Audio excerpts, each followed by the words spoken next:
Hey everyone, Diabetes the Second here, and I'm going to do a little walkthrough tutorial of DWR sprite editing, because, you know, with only 100 or so options built into the randomizer currently, obviously we need some more.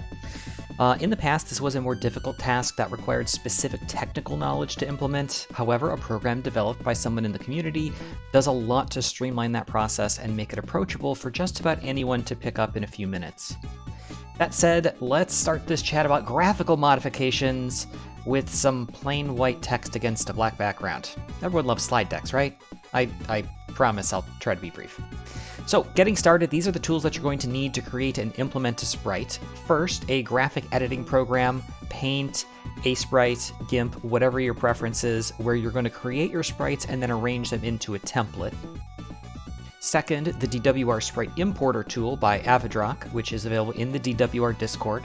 That's where you're going to adjust palette settings and generate a patch that contains your modified hero. Next, an IPS patching program like Floating IPS or Lunar IPS to apply that patch to a Dragon Warrior ROM file so that you can play with your new hero. Must be the US release, but both PRG0 and PRG1 work. Once you have the necessary tools, step one is to design your sprite in your program of choice. I will be using a sprite as I indicated. Sprites can be from any number of sources, which would include from other games if the technical requirements are met. So Dragon Warrior sprites are a maximum of 16 by 16 pixels in size. They use, in general, 3 colors plus transparent. And they walk with a 2-frame walk cycle in the 4 cardinal directions. Technically, we can break the 3-color rule slightly by leveraging multiple palettes, but we'll get into that in a little bit. They can also be sprites from other games that are modified to meet the technical requirements. Best example of this in the randomizer currently would be Dark Knight Cecil. So coming from Final Fantasy IV on the SNES, the original sprite uses like 8 colors, but it's been redesigned to only use 3. Some sprites will take some creativity to look decent, others will never quite look right by doing this, but it is an option. They can also be partially or completely custom sprites that you create. For example, I did an SMB2 Shy Guy sprite a while ago. It used some of the original sprites for the walking cycle in the left and right directions, but I drew my own for walking up and down since there weren't any. I think it came out pretty good. Once you've got your sprites, you're going to arrange them in a template file, which is provided with Avodroc's Sprite Importer tool. And speaking of which, that tool is pretty simple and straightforward to use. We're going to demonstrate that shortly. Simply open your sprite template file, modify the palette as needed to make your sprite and the NPCs look good, and then generate an IPS patch that has your work. Of note, there are some limitations in the Sprite Importer that apply to the sprite selection and design process, so you might have to keep this in mind from the start. Sprites that leverage multiple palettes must have the second palette shared with the princess or they are not supported. So an example of this is the Final Fantasy I Thief class sprite. So although these sprites are 16 by 16 pixels in total, they're actually composed of 4 8 by 8 pixel blocks, basically the top left, top right, bottom left, bottom right. And each of them can technically have a different 3-color palette associated with it. In this case, peach, black, and blue for the top 2, peach, black, and red for the bottom 2. The template only allows for 2 palettes to be notated, the heroes and the princesses, so the princess would have to share one of the palettes that your hero employs. So in this case, the hero or the princess would have to be blue, black, and peach, or red, black, and peach. Sprites that display differently depending on your equipment, the so-called 5-state sprite, unequipped, equipped with a weapon only, equipped with a shield only, both a weapon and shield, and princess. These must be mirrorable when unequipped. So similar to the vanilla hero. It's just how the sprites are allocated because of space limitations. The unequipped hero facing forward is one sprite that's just being mirrored back and forth to create the walk cycle. So if your sprite has a sidedness to it that wouldn't look right this way, then it can't be perfectly implemented with this tool. Dragon Warrior 4 Heroine is a good example here. Note that the left side, well, from our perspective, the left side of her face and her upper body look different than the right, so a perfect mirroring wouldn't look right. And third would be sprites that orient the carrying sprite for the princess in a way other than vanilla, so the arm carrying more or less. Again, this has to do with how sprites are called to create that walk cycle. Most likely, it might animate correctly in a few directions, but not in all of them. So riding sprites such as those with Tove and Yoshi would fall into this category.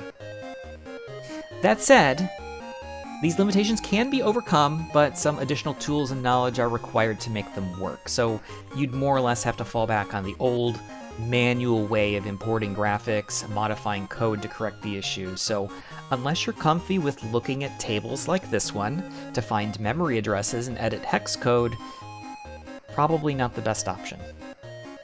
Anyway, assuming you've designed an appropriate sprite, you've made your template, you've made the necessary adjustments in the sprite importer tool, you've generated your IPS patch, all that's left to do is to open that patch in an IPS patching program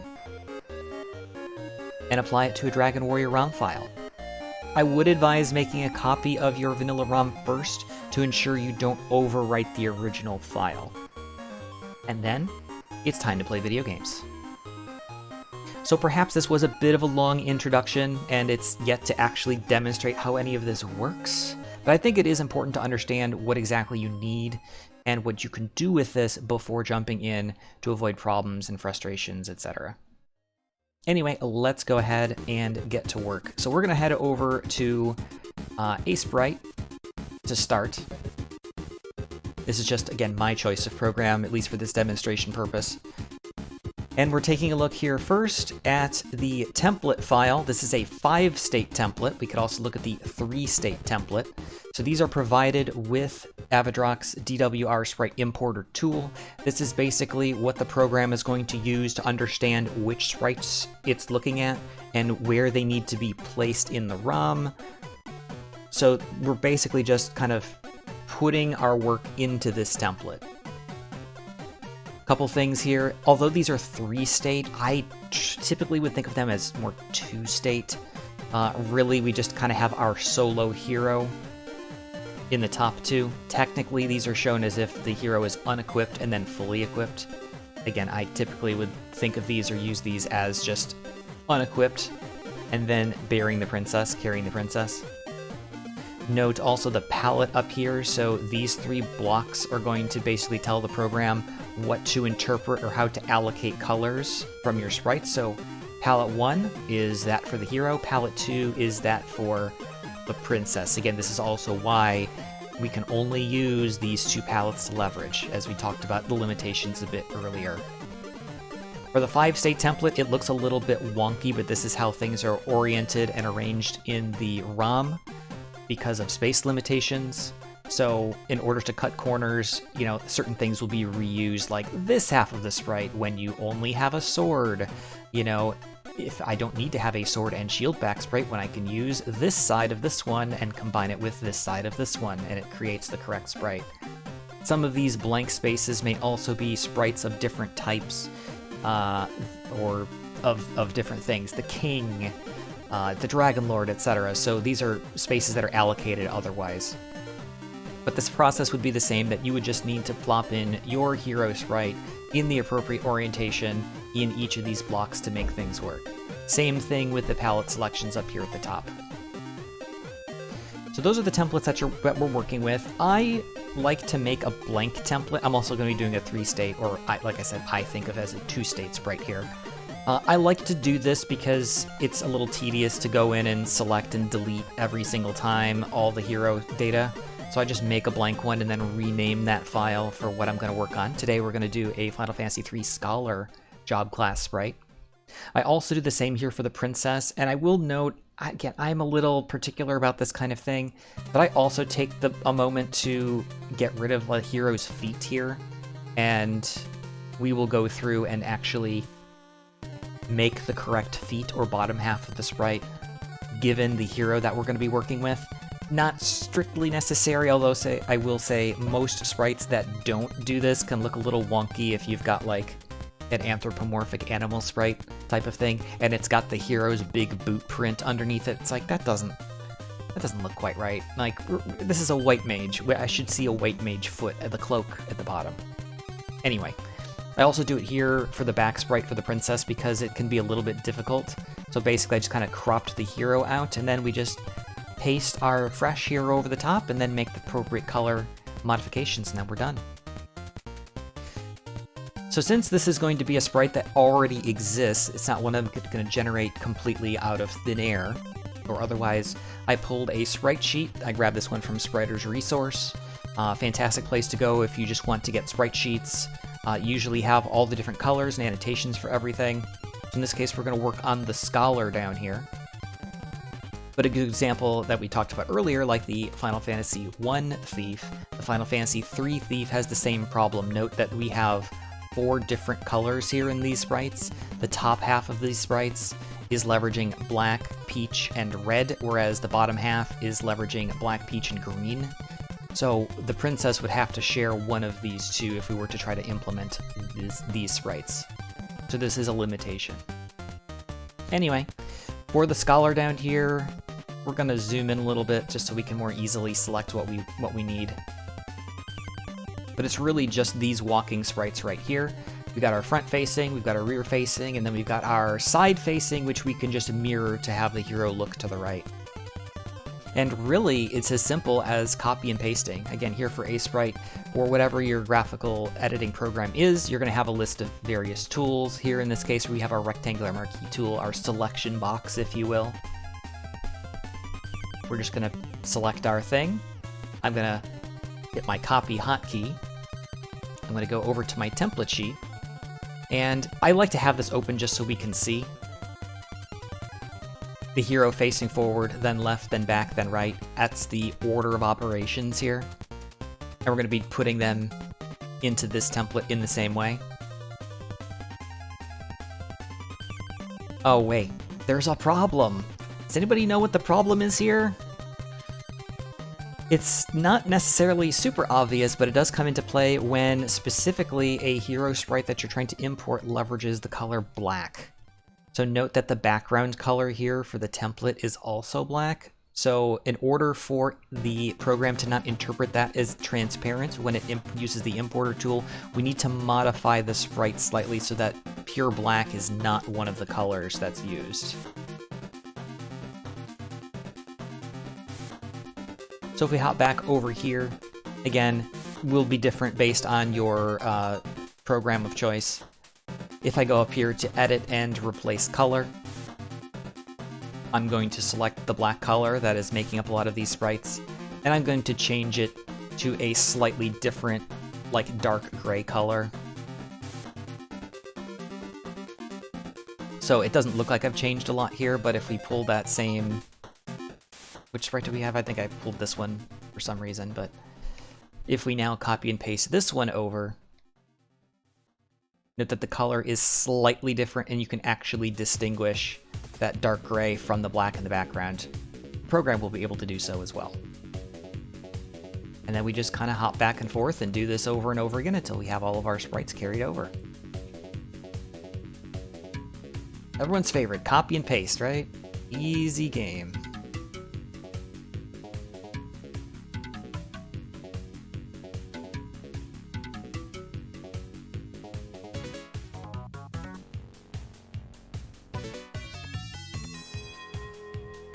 There can be a little bit of finesse to these. Note that not all sprites, for example, this rear-facing sprite is only 14 pixels wide, so there might be some instances where you nudge things to one side or the other, especially if they're 15, because you're going to need to have it slightly asymmetric or off-center. In order to get the walk cycle to look good, you might have to orient them one way or the other. Okay, let's move to our side-facing sprites. These are probably going to be an example of where that comes into play.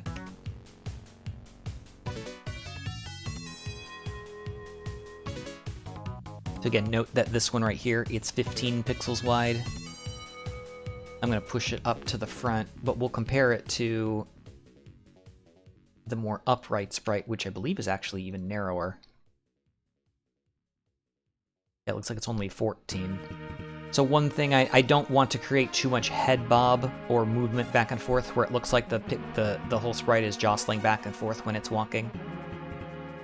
So just hovering them over one another. It looks like we won't end up with head bob here, so I think that should be fine. And then to get to the other side, in this case, because it's just a simple mirror, I'm just going to copy, paste, and then I'm going to flip it horizontally and move it into my other box here. Again, I'm also considering this a 2-state sprite. I don't have any equipment changes for this hero whatsoever. So I'm also just going to copy this whole set into the next series of boxes as well. I don't care if our scholar here has a bamboo pole, some basic clothes, and a small shield. It matters not, he's going to look exactly the same, so same sprites are going to be applied. And when you get down to the princess, this is again where it can be as simple as this is just an 8x8 block. Pick the top 8x8 pixels here, dump it in, and be done. Personally, I think it can be a bit beneficial to maybe nudge the sprite over a little bit, depending on what exactly it looks like. Zooming in a little bit here. Like if we were, this is actually not, this is 8x9, but regardless, that's one thing I wish that this had. I wish it actually did tell you how many pixels you've selected. Like we could pull this right here and just drop it in, and I think that actually looks pretty good. I don't necessarily think we need to nudge it over. There are certain sprites where it might look like, I mean, this is in the foreground, but it might look like there's only a very small portion of the sprite in frame. But here I think it looks fairly reasonable. And then we would do the same thing. In this case, the top half of the sprite is the same. 8-bit and 16-bit so easy peasy to do that. Here on Rhythm and Pixels Radio. And then we would just have to draw in the bottom portion of the sprite here. Again, this is one of those, you could just do it pixel by pixel. I like to copy paste and save myself the work wherever possible. So if we do at least a little bit of that, and then from here over, we can do a little bit more.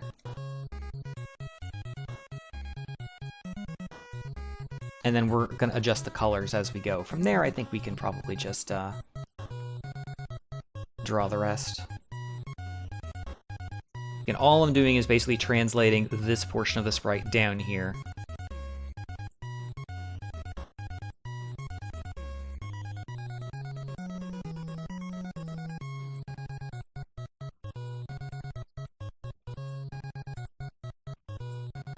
I don't think there's anything else there that needs to be captured. Pixel is white. These are going to be red.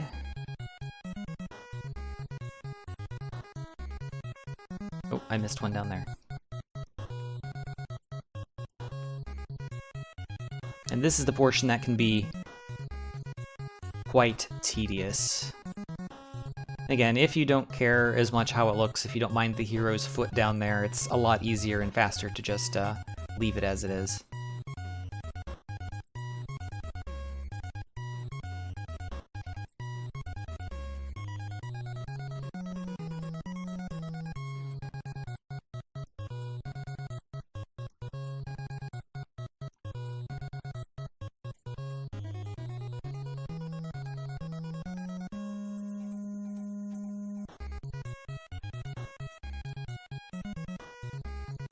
And we will have to do this for all of the sprites.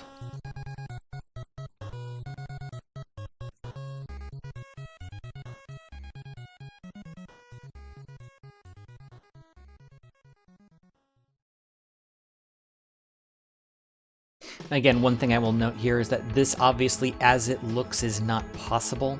Again, the 8x8 nature of the sprites, so block 1, block 2, block 3, block 4, this bottom half here is going to have to be in Gwaelin's palette. It doesn't have to be, but if we want Gwaelin to, the rest of her to look this way, this portion down here is going to have to be modified to have the correct colors. So in this case, we're going to modify the, what is truly black but is displaying as gray, to Gwaelin's brown color. The white should all be the same. It actually isn't, so that is important to consider here. It looks the same, but note when I'm selecting this here, it's giving me the color code of FC for the hex, whereas the princess is giving me FA. So that is something to pay attention to. We will have to make sure that we get all that correct.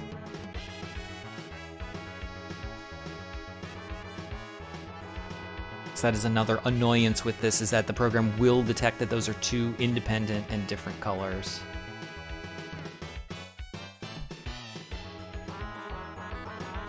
I'm just being a little cautious, making sure that we have everything accounted for here.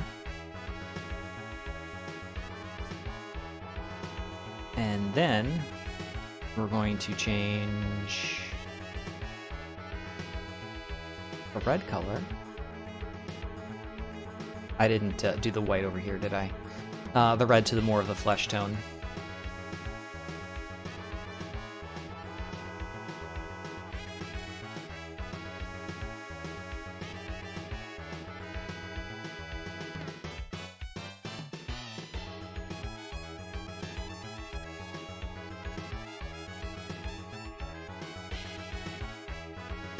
Okay, those look good. Again, same thing here, because we have our walking animation kind of pushed forward a little bit, it might be beneficial to nudge this a little bit back to the right. Otherwise,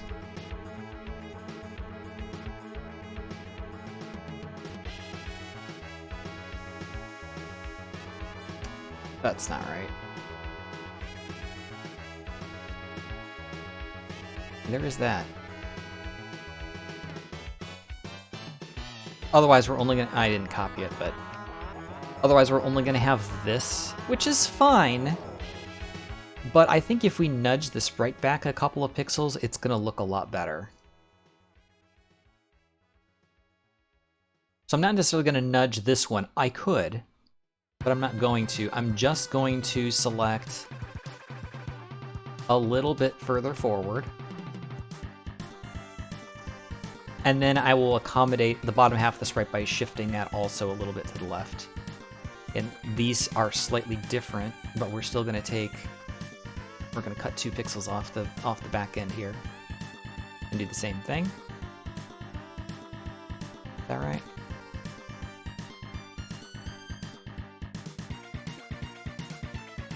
And then we'll just shift all of this over to the right.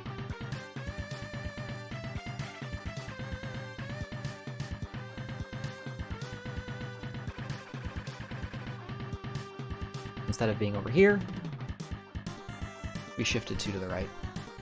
And this one, really, there's like 1 extra pixel. There's not much to work with or work on here.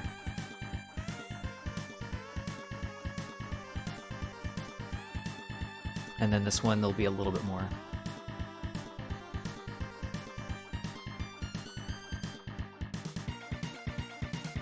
In here, and then shifted to the right by 2.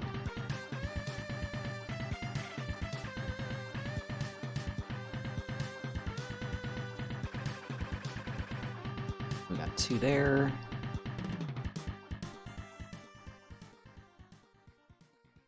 Yeah, not much. Not much at all. I'm gonna make sure that we pick the princess's white color, because it's very difficult. And if we have any errors when it comes up, we'll try to fix them. This is very simple, so I'm not even gonna bother picking the red color. I know that I'm gonna change it anyway.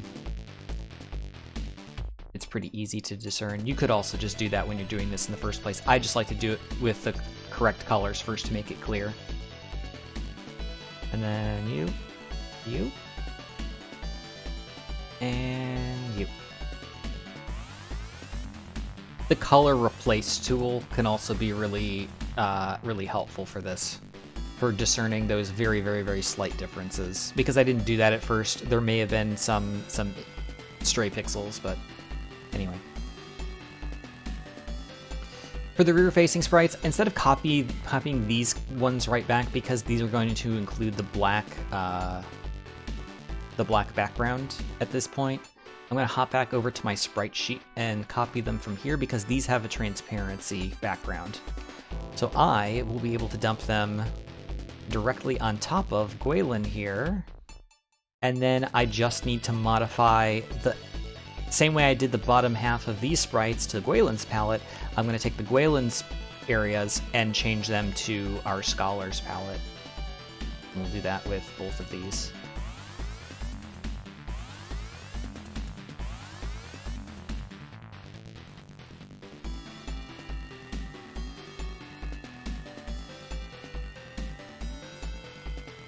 Sometimes you'll have some stray pixels where, again, something was previously. So for example, here there's a single black pixel or blank pixel, which would be transparent if we were to leave it. I think this one makes sense to throw in. It looks like it's probably more of Gwaelin's hair or something, so we'll probably just make that. We'll make that black, gray, based on what it looks like. So gray.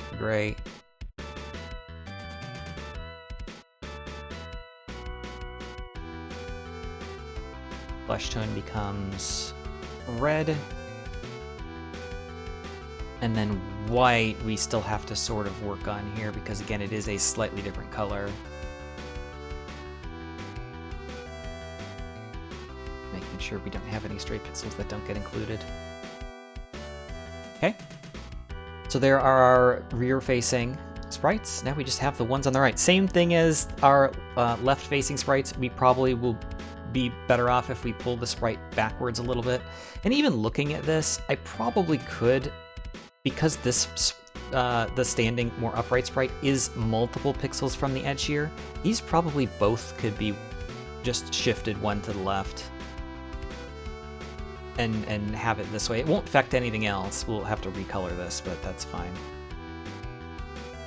So the head still won't bob back and forth, but the sprite will be a little bit more centered when you change directions from left to right. Let's say you're pacing in the desert looking for that elusive enemy that you're really trying to encounter, but it just isn't happening. So we'll pull those back a pixel. I think that'll be fine. Probably look a little better.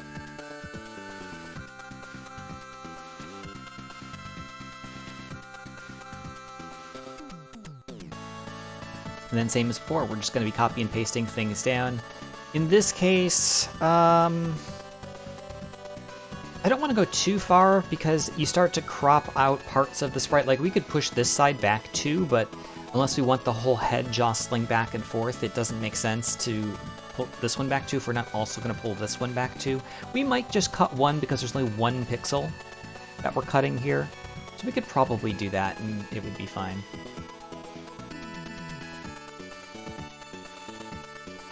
So we're going to move this all over 1 pixel, more or less.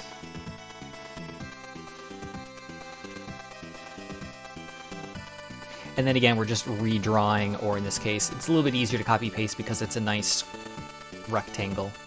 Again, keeping in mind we are frame shifted slightly.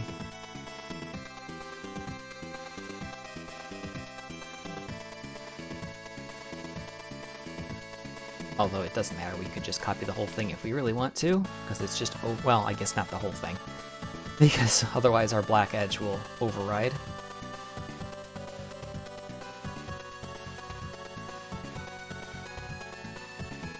Oh, that one's actually 3. Just 1 pixel. We're good, we're good.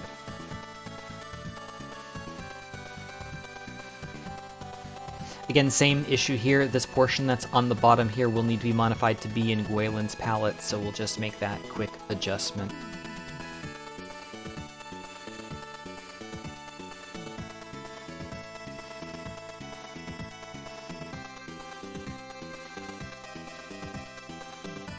Most of the time, these look pretty okay.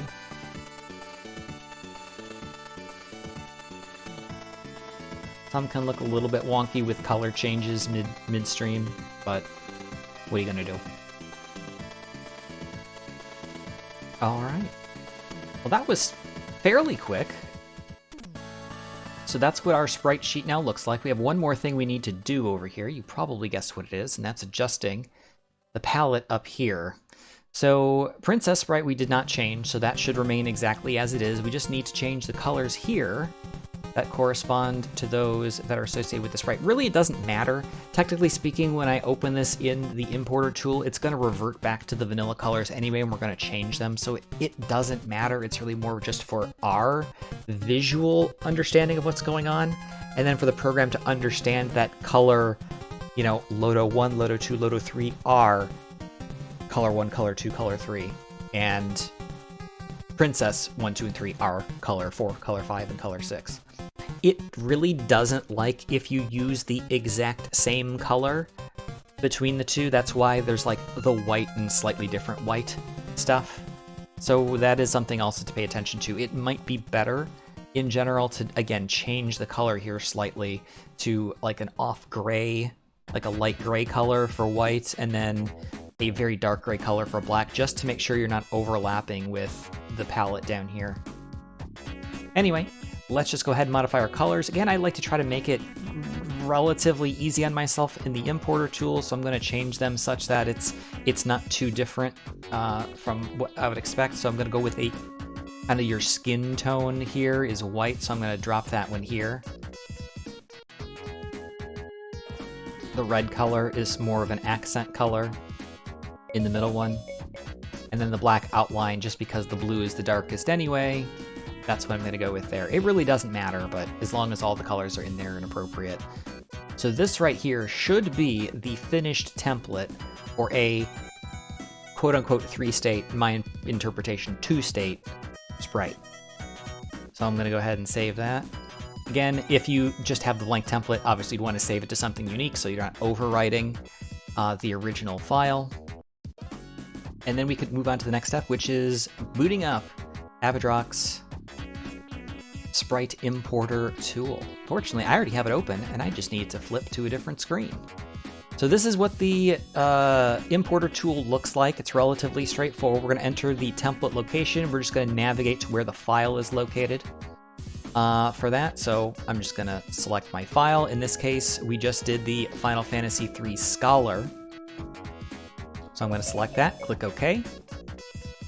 Nothing happened, but if I click the preview button, boom! We've got preview of all of our NPC sprites, and we've got our hero sprites along with the princess. Note, like I said, the palette has reverted back to vanilla, but we can change all of these, which is fantastic. A couple things, there are some kind of additional points here opening that up so we can modify the sprites for the various, or the palettes for the various NPCs. We can modify all the different colors for all 4 of the palettes, and we can flip things around for the hero if it makes sense to. We can also up here change the background layer so we can see exactly what the sprite would look like if it's on grass, or in the desert, or in the trees, or on the bright red brick. I think grass, again, it depends on the sprite. If it's very green heavy, it might not give the best contrast, but I think this one usually gives you the best view as to exactly what's going on. So this is another one. So we could simply change the hero palette according to what we thought we wanted to do. We had white, we had red, we had black, and we could be done as quickly as that. Wow. So all I did there, this again is just a floating thing. I wish this was actually fixed and somewhere down here, or maybe nestled in between these two. All I did is click on the color, or the block, and then I selected a color from my table here. I also wish these were actually labeled based on the hex data that the code actually calls for, which is basically 00, 01, 02, 03, 04, 10, 20, 30. So 0, 1, 2, 3, and then 0 through F in this direction. So if you actually know the palette data, or the hex code for the color, you can pick it based on that. Otherwise, it's just kind of based on what it looks like. And we can also change the palette. Note that the hero and these 3 folks right here, the Dragon Lord and the Townsfolk, share the same palette. So note that when we changed the hero, we also changed their sprite colors. One thing we could do, let's say I didn't orient the colors this way in my template. I said I kind of did it in a specific way to make it a little bit easier on this end. I think these would be appropriate if I left them that way. But if I didn't do that so that maybe they look fine, but the hero is like maybe the black and white are reversed. It's like, that doesn't look right. That's not what I want. These little caret arrow tools in here will flip the two colors in question for the hero sprite only, but not for the NPCs. So if, for example, I flip the black and red here, it didn't change it for the NPCs, but it did change it if they were incorrect for the hero sprites. So we have that going for us. Alternatively, we can select which sprite each character leverages. In this case, the hero sprite is indeed sprite or palette number 1. Technically, it's palette 0, 1, 2, 3 instead of 1, 2, 3, 4, but whatever, it doesn't matter. We can have the hero be palette 2, or 3, or 4. And of course, we would modify that palette accordingly. But same for the others. Maybe we don't want the Dragon Lord and the townspeople to share this this palette. Maybe we want them to just kind of stay more neutral. Maybe they look better just in plain gray. That could work. So you definitely have some different options as to how you want to do this. Personally, and this is usually where a lot of people leave it, is right here. Personally, I think the black and red color scheme would look a little bit better on the guard and the old man. So instead of this, we're going to revert this back to the original palette here. Instead, I'm going to choose palette 3 for the hero. And I'm going to modify this palette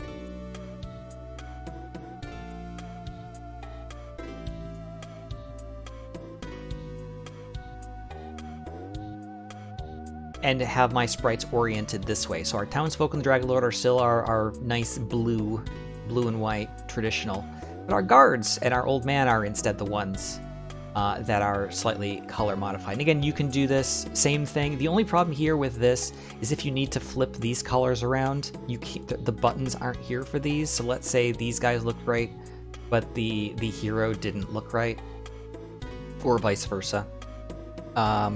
What you can do is you can flip the hero back to palette 1 real quick. Hit your button, and then switch it back to 3. It's not super intuitive, but it does work.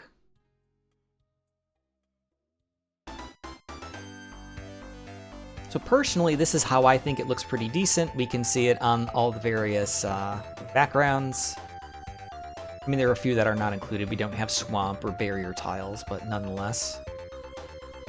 Notice that when it's on black, it kind of blends into the background.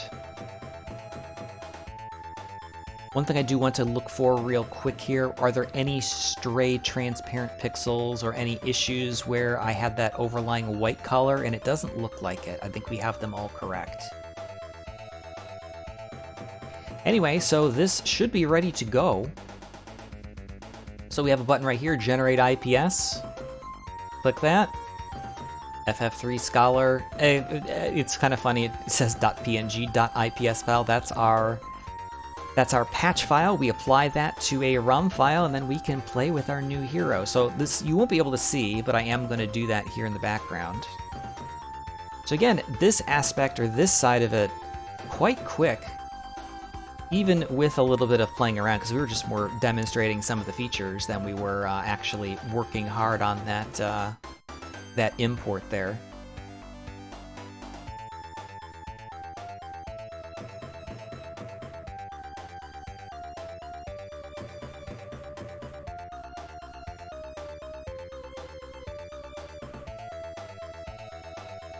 I will say I do get an error message that says the patch was applied but appears scrambled or malformed. I'm not sure what the reason for that is. Again, I'm using... Actually, am I using... No, I'm using floating IPS. I said lunar, but I'm using floating IPS. I don't know why that is. It seems to work perfectly fine, but nonetheless.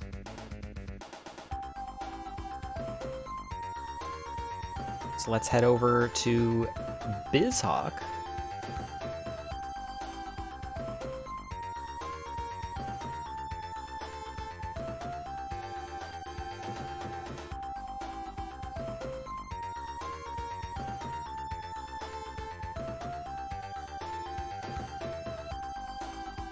We got some Dragon Warrior.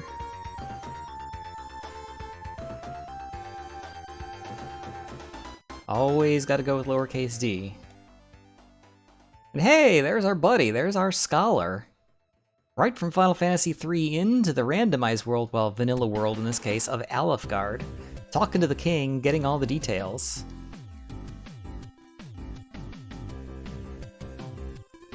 We have our guards right there that are in our nice black, red, and white palette.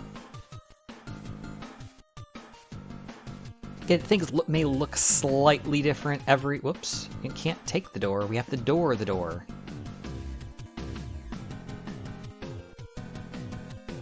Different emulators and things leverage slightly different ways of displaying the color, so they may look slightly different. So just to give an idea, so there's our sprite on grass. We have him walking to the left. He looks like he's animating correctly. Walking up and down, same thing. Looks great. Haven't seen the old man yet, although we could have seen the one in the southern portion of the main area. But we walk into Breckenary, same deal. There's our old man up there, doing his thing. He looks good. Blends into the brick a little bit, but that's just the color palette. But it works easy peasy. One thing I will do here real quick is I do want to check the princess carrying sprite, since it's really the only two states that I'm going to be using here.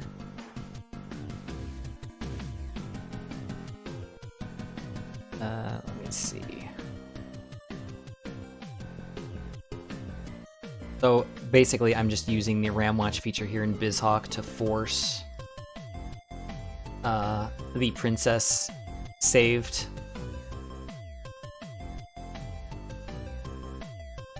RAM address. So there's our princess. So that's what she looks like when we're carrying her around. There might be that stray white pixel on the left side of the walking animation, that one there, bottom left corner. I might want to make that a neutral color because it looks like it's sort of blinking in and out of existence. It doesn't matter. That's super nitpicky. But otherwise, the other thing, and again, I'm a stickler on this. How is the princess being carried right there if his hand is back behind him? It's just the normal vanilla walk cycle. But it's like, well, maybe I'll edit that so that it looks more like this one. So it actually looks like she's being carried. Again, super nitpicky, but those are the types of things that I look for when I do the sprites. Otherwise, oh, you know what? I think I do see a mistake. Nope, right there. So there's another thing. Again, it's because of that white on white scenario. Look at the princess's dress down there on the bottom left, and now it disappears because it is the wrong white color, and the importing program did not realize that that's what was happening. And those are generally simple fixes. You know, we could hop back over into a sprite and do some modifications if we want to. Again, it's probably super nitpicky to try to do this and whatnot right now, but regardless, we would just need to go over here and more or less, if I can probably analyze it for you right here, right now. If we take a look here, note that this is all Fs, and over here it's FC, FC, FC. So it's the wrong color. So we would need to change this little block of white here to the correct white color. That's again why I would generally recommend using more distinguishing colors, especially when you have two colors that are going to be identical in the sprite that you really want to make. You want to make them look slightly different, at least here on the template. So we would fix that up quite quickly. This here with the walking animation, this would probably be something where I would almost literally just copy like this section of the sprite. Like this, and then maybe just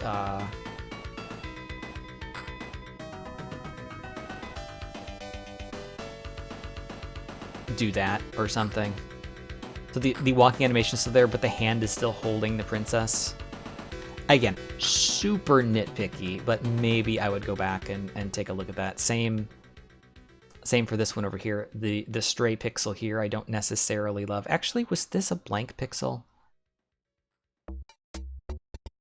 No, it's colored. No, it's not. Again, it's that stupid... Because the colors are so close to one another, FA versus FC.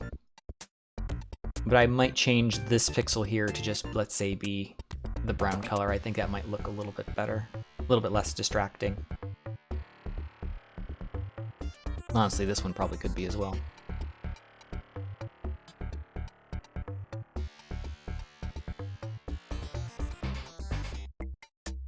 Any other changes need to be made? I don't think so. Again, same thing. Save over it. Generally speaking, I've noticed that Avodroc's importer tool works best if you actually close it in between. If you leave it open and try to grab another template file, sometimes it acts up a little bit. Maybe that's just me breaking things because, I mean, that's what I do. But it's usually a good idea to just open a fresh instance and go from there.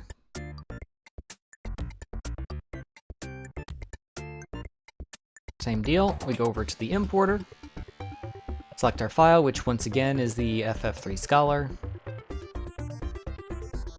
We preview it. And you'll note that the modification was made here to the sprite that I made. We're going to change Loto Sprite to palette 3. We're going to very quickly choose our colors. See how everything looks. I think that's probably going to animate. Maybe it'll still look wonky. We could probably just make this over, like, look consistent on both. Whatever. It's not that huge of a deal. But notice that the princess's dress now appears correctly on both, which is good as well.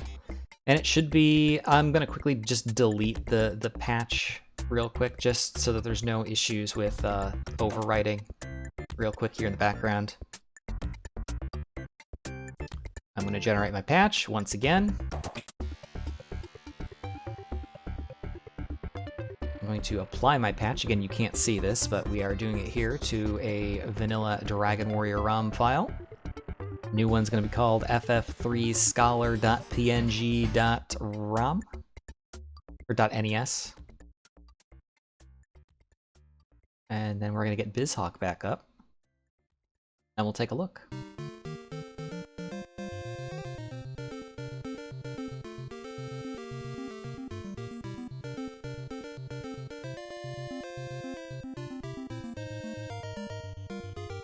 Appropriate that Ice Hockey is one of the songs coming on now, talking about sprites that others have made and demonstrated on the DWR Discord. Includes Angel FM, who's made a bunch with the sprites from Ice Hockey.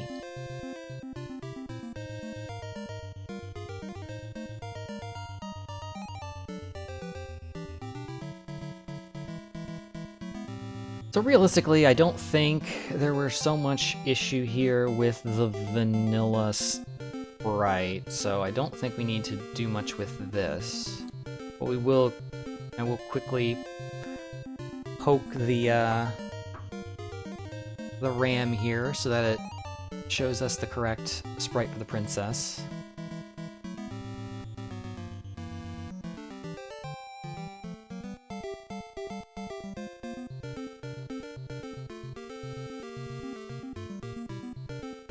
Yep, there we go.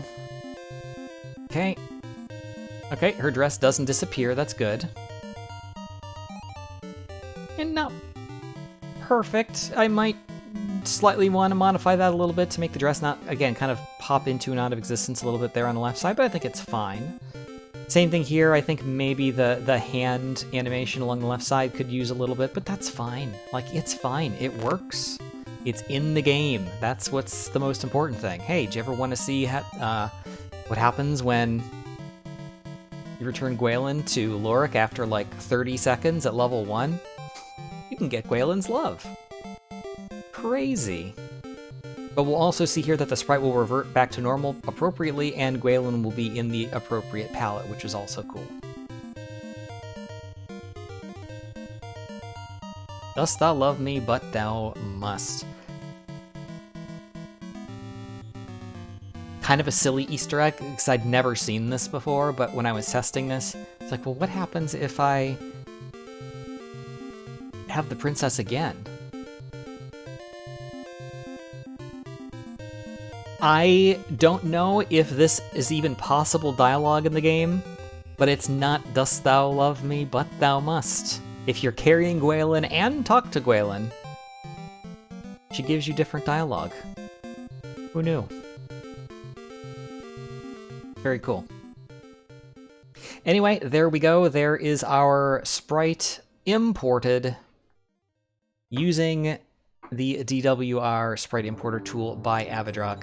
Overall, I think it's a really cool tool.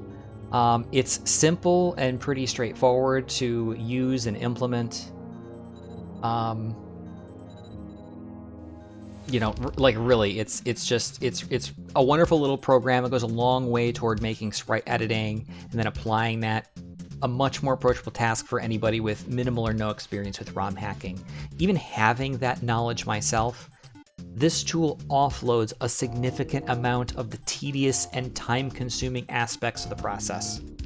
It does have limitations, as we outlined previously. There's certainly a few features and quality of life changes that I think would expand its utility and ease of use if we could use non-mirrorable, you know, 5-state sprites. I mean, that would most likely require some work.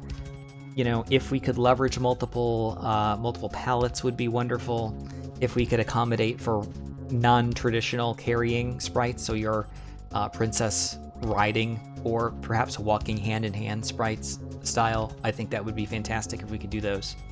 But regardless, fantastic tool. Huge thanks to Avodroc who made this possible. It's been posted for quite a while in the DWR Discord. Not a lot of people have taken a look at it, but I would highly recommend, if you have any interest in giving sprite editing a shot, it's quite easy. And speaking of which, I do hope that this video is useful for anyone who is looking to do that. Again, Avodroc's DWR Sprite Importer tool is available in the DWR Discord under Development Discussion. And you can take a look at what others have posted, including Angel FM, in the Sprites thread of the Community Contributions channel. I'm looking forward to whatever creative mind of the community can come up with, so we will look forward to that. So have a good day, everyone. Happy spriting, and we will see you next time.